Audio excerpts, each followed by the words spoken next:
देखिए क्वेश्चन में क्या कहा गया है कि आपको ए ईस्टवर्ड पॉइंट कर रहा है, बी नॉर्थवर्ड पॉइंट कर रहा है, दोनों के मैग्नीट्यूड इक्वल हो तो आपको बताना है कि डायरेक्शंस क्या क्या होगी। तो आइए पहले देख लेते हैं, ये north west, north south, west और east, plus J minus J plus I और माइनस आई।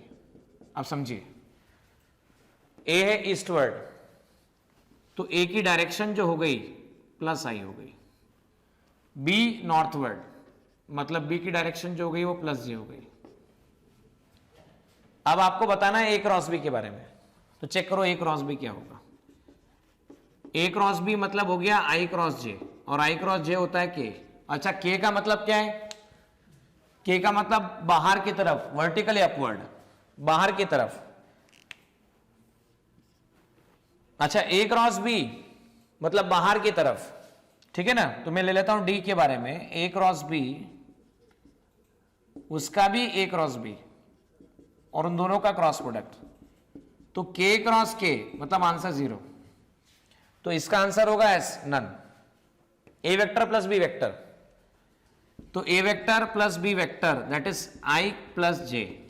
तो प्लस आई प्लस जे, मतलब समझना बेटा, plus I 1 plus I 1 plus J, starting point ending point, ये आपके पास में रिजल्टेंट वेक्टर। तो रिजल्टेंट वेक्टर ये आ गया नॉर्थ साउथ वेस्ट ईस्ट। तो पहले कहां गए? ईस्ट में, फिर कहां गए? वेस्ट में।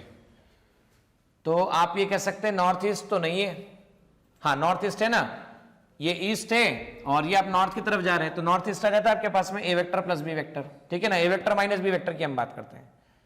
Late us talk about A vector minus B vector. अच्छा A vector minus B vector अगर होता तो हम क्या लिखते? आई और माइनस जे। तो आई माइनस जे मतलब क्या होता? तो समझिए ध्यान से, आई इस तरफ होता, माइनस जे इस तरफ होता। ये नॉर्थ, ये साउथ, ये वेस्ट, ये ईस्ट। तो साउथ ईस्ट जो कि यहां पर मौजूद नहीं है, अब तो हम कह सकते हैं सीधे सीधा नन। तो ये टेबल हमारी कंप्लीट होती है। आइए अब एक क्वेश्चन कहा गया है, क्वेश्चन में ऐसा कहा गया है कि आपके पास दो वेक्टर हैं, ए वेक्टर और बी वेक्टर, दोनों के बीच का एंगल थीटा है। Angle between both vector is theta. ये रहा ए वेक्टर, ये रहा बी वेक्टर, दोनों के बीच का एंगल थीटा है। आपको डॉट प्रोडक्ट निकालना है क्रॉस प्रोडक्ट का। तो देखो ये ए, ठीक है ना, ये बी, अब ये थीटा, तो बी क्रॉस ए निकाल लेते हैं पहले।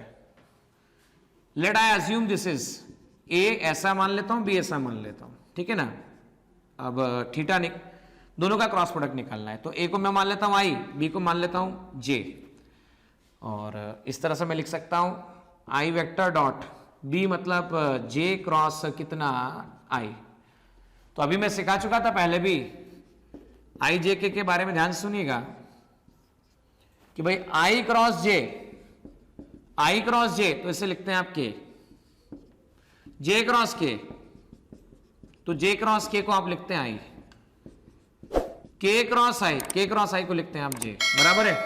तो जे क्रॉस आई, भाई आई क्रॉस जे को के लिखते हैं, तो जे क्रॉस आई को क्या लिखेंगे आप? जे क्रॉस आई को आप लिखेंगे माइनस के, ठीक है ना। तो J cross I can be written minus के।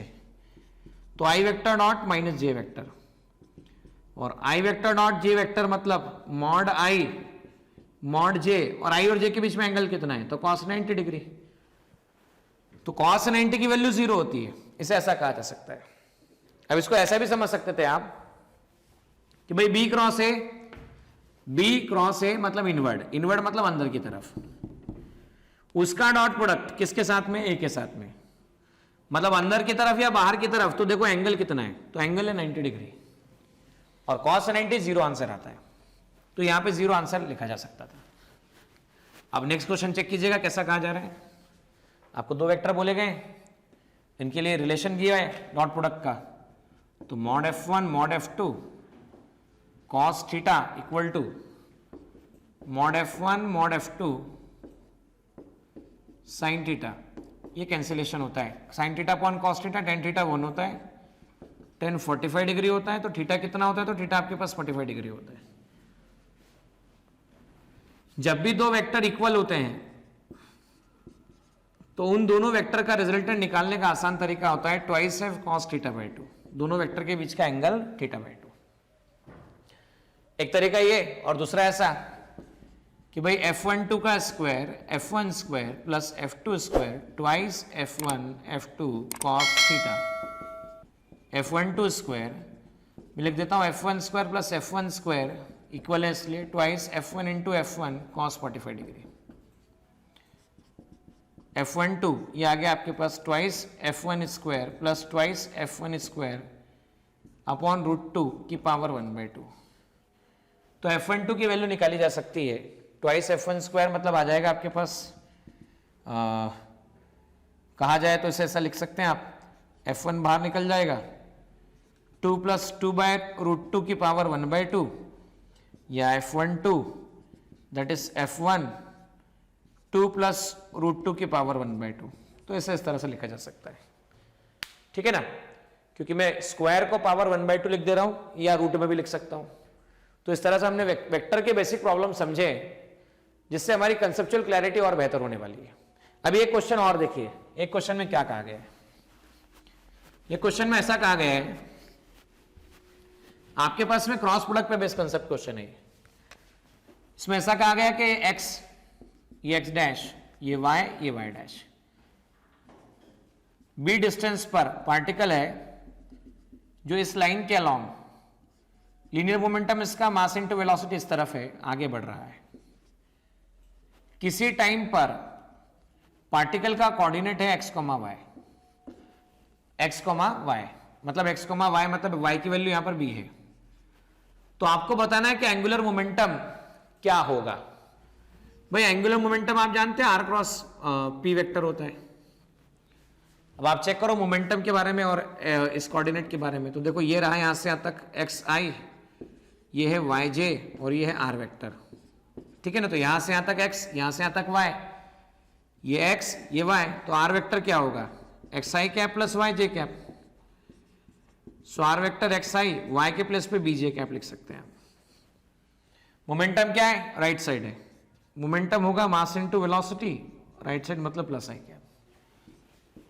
एल वेक्टर क्या लिखा जा सकता है, xi plus bj cross mb plus i।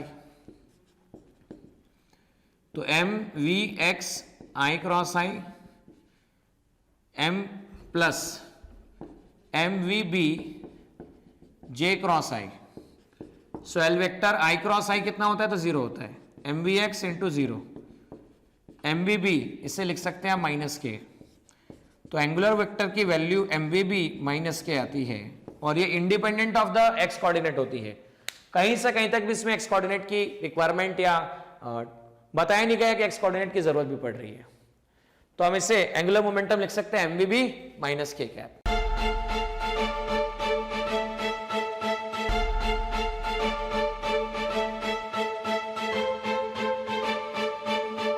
Purohit academy, main branch Prabhat Chowk, MJ college road, Lokmanya हॉस्पिटलच्या बाजूला, जळगाव, आणि पांडे क्लासेस जवळ, बंधन बँके शेजारी, ट्रॅफिक गार्डनच्या समोर, जळगाव।